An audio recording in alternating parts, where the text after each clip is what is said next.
Hello friends. Reasoning type के questions कई बार difficult होते हैं, तो चलो ऐसा है कि क्वेश्चन देख लेते हैं अब। और इसके पीछे का क्या एक्सप्लेनेशन है वो भी देख लेंगे। Hypoxia leads to reflex tachycardia, explain why. मैंने पिछले किसी वीडियो में भी कहा था कि कई बार स्टूडेंट्स जो है वो लॉजिक लिख देते हैं, लेकिन पूछा गया होता है मैकेनिज्म। तो लॉजिक ये है कि हाइपोक्सिया मतलब reduced oxygen supply to the tissues, बिल्कुल। और उसके कॉम्पेंसेशन में, कॉम्पेंसेटरी मैकेनिज्म में ऐसा होता है कि हार्ट रेट बढ़ेगा और कार्डियक आउटपुट बढ़ेगा, so that more blood goes into the tissues. तो कॉम्पेंसेटरी मैकेनिज्म है, ये लॉजिक हो गया कि हाइपोक्सिया में टैकिकार्डिया क्यों, हार्ट रेट क्यों बढ़ रहा है। पूछा गया है मैकेनिज्म क्या है, तो चलो मैकेनिज्म भी देखते हैं। सबसे पहले तो ये बात है कि hypoxia results in tachycardia, increase heart rate, is a secondary reflex.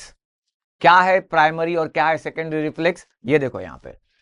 Hypoxia जब होता है तो it is sensed by the peripheral chemoreceptors. आपको पता है कैरोटिड बॉडीज, एओर्टिक बॉडीज, यहां पे पेरिफेरल कीमोरिसेप्टर्स है और वो हाइपोक्सिया को सेंस करते हैं। वो सेंस करने के बाद वो सिग्नल जनरेट करते हैं और they send the signals to the medulla, जहां पे है हमारा रेस्पिरेटरी सेंटर। तो ये प्राइमरी रिफ्लेक्स है कि रेस्पिरेटरी सेंटर को सिग्नल्स भेजे और ventilation is stimulated. Respiratory centre got stimulated and ventilation is stimulated. ये है प्राइमरी रिफ्लेक्स। अब जब वेंटिलेशन गेट स्टिमुलेटेड, इसका मतलब क्या, rate and depth of breathing has increased, there is greater movement of the thoracic cage and the lungs. तो अब ये greater movement of the thoracic cage and lungs की वजह से सेकेंडरी रिफ्लेक्स इनिशिएट होता है। होता यह कि stretch receptors are located in the thoracic cage. तो ये थोरैसिक केज की मूवमेंट ज्यादा हो रही है अभी, उसकी वजह से स्ट्रेच रिसेप्टर्स आर स्टिमुलेटेड।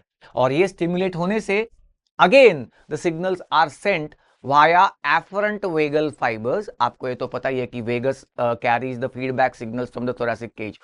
तो afferent vagal fibers starting from thoracic cage and going to the medulla, यहां पे सिग्नल्स अराइज होके जाते हैं, मेडुला में सिग्नल जाते हैं। इस बार ये सिग्नल्स वेजोमोटर सेंटर पे जाते हैं, और वेजोमोटर वो भी मेडुला में ही है। तो वेजोमोटर सेंटर पे सिग्नल जाते हैं और ये सिग्नल्स क्या करते हैं, वेजोमोटर सेंटर का एक पार्ट है dorsal motor nucleus of vagus, इसको इनहिबिट कर देते हैं। इसका मतलब इफरेंट वेगल फाइबर्स जो है उनको इनहिबिट किया जाता है। और ये इफरेंट वेगल फाइबर्स कहां जा रहे थे, ये जा रहे थे हार्ट के पास। ये क्या कर रहे थे, they are inhibitory to the heart, और ये इनहिबिट हो जाते हैं। देखो, हाँ, inhibition of the heart is inhibited. तो इसका मतलब क्या, सिर्फ सिंपैथेटिक का इंफ्लुएंस रहेगा और उसकी वजह से हार्ट रेट विल इंक्रीज। और ये है टैकिकार्डिया का रीजन। हाइपोक्सिया में tachycardia is a secondary reflex, और उसका ये पाथवे या ये मैकेनिज्म है। ऐसे बहुत सारे क्वेश्चंस हम रेगुलरली हमारे चैनल पे डिस्कस करते हैं। तो क्या आपने अब तक चैनल को सब्सक्राइब किया है? नहीं किया? अभी कर लो और बेल आइकन को भी प्रेस कर लेना।